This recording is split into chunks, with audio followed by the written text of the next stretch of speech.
Hey Steve, it's Christopher. Hey Chris, how you doing? And you're Steve Tiller with WriteStuffKids.com. WriteStuffKids.com. And this is one of your favorite books, Rudolph the Red-Nosed Rocket. I always thought Santa got kind of a bad rap, but it was a George Author of the Year Award finalist, and it's really a book about an alien that crash lands at the North Pole. An alien that crash lands at the North Pole. Okay. Now it does have some spiritual content, but it's mostly just a really fun book. You know, for instance, alien.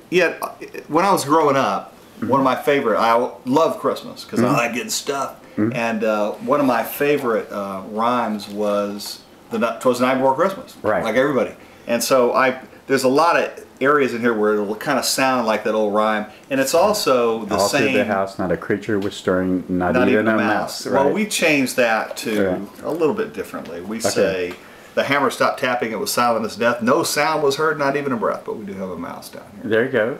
Yeah. There's a mouse. But we do, you know, then what to his wondering eye should appear but a crash landing spaceship with an alien in headgear. The little alien crawled out, hit the ground with a clunk, aimed a kick at the hull, and yelled out, "Space junk!" She was dressed all in plastic and covered with muck from her spaceship splashing up mud where it struck. The space elf was pretty, 6 fingers and toes, and strange green spots around her mouth and her nose. She chunked off her helmet so lively and quick and shook out her hair. It was pink, wild, and thick. So we do, it's just a kind of a fun book, but it also has a real serious contact because it also talks about the presence that we get at Christmas versus kind of the presence of God. And so it's really a Christmas book. You know, let me tell you about Christmas, Santa said with a grin. Earth was visited by Jesus who had love for all men. He first came to us announced by a star. Elves dressed as kings brought him gifts from afar. And so it's just kind of a cute book. But we don't spend too much time. That's a great picture of, you know, the illustrator of all the pictures that he's probably done. He's just very proud of this picture. That's beautiful, Santa praying.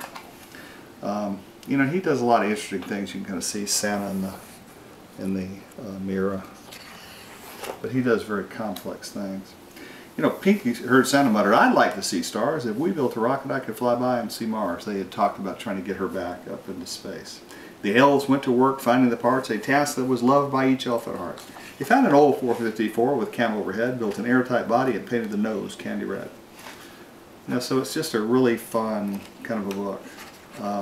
It was kind of one of my favorite books simply because of the message about Christmas. And then I love the illustrations. He did a great job on it. You know, Rudolph will guide us again as he did once before as we travel past stars far from Earth's shore. They renamed this rocket Rudolph.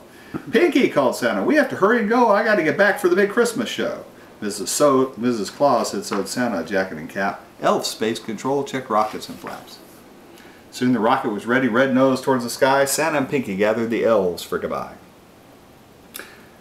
Mrs. Claus wrapped a scarf around Pinky's cold neck. Hugging Santa, she gave his cheek a quick peck. Off for the stars they blasted that night, but before the rocket could stream beyond sight, the elves could hear Pinky exclaim with delight, "Merry Christmas to all life forms on Rudolph's first flight." And that's kind of the end of the book. It has a lot of similarities to that old "There's Me as a Christmas Cookie," and he gave me some hair, I'll have you know, which is not my strong suit. And that's your little bio in the back of the book? That's my bio, yeah. And then your That's really one of the really fun things I get to do is I get to write bios and for us. And I always give, and Rob, I look pretty normal on the outside, but in the inside of my head is chaos. And for Rob looks like chaotic on his outside. His kids paint his fingernails and his toenails and wears big Hawaiian shirts, and he looks like he's very chaotic on the inside, but he isn't. He's like a Republican mentality on the inside. So he has very you know, we're kind of like polar opposites, but that makes us a great team. And he's you know, he's my brother. And this is Rudolph the Red-Nosed Rocket. And the best way to reach you is Steve at WriteStuffKids.com. That's correct, Steve at WriteStuffKids.com. It also comes in we've reprinted this book. Actually, you may see it with the cover. Santa's Red-Nosed Rocket. We were asked by the Rudolph people to change the title, and we did.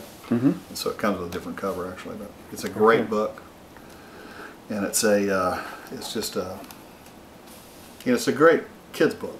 Very for good. kids. And I have some people that love this book so much, they will buy like 5 or 10 copies of it and hands out to their friends at Christmas. It's really just a marvelous kind of a Christmas gift and very unique.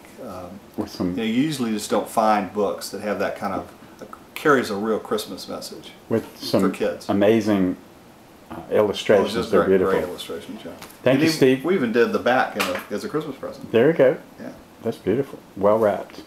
Thank you, Steve. Thanks. I appreciate it. WriteStuffKids.com.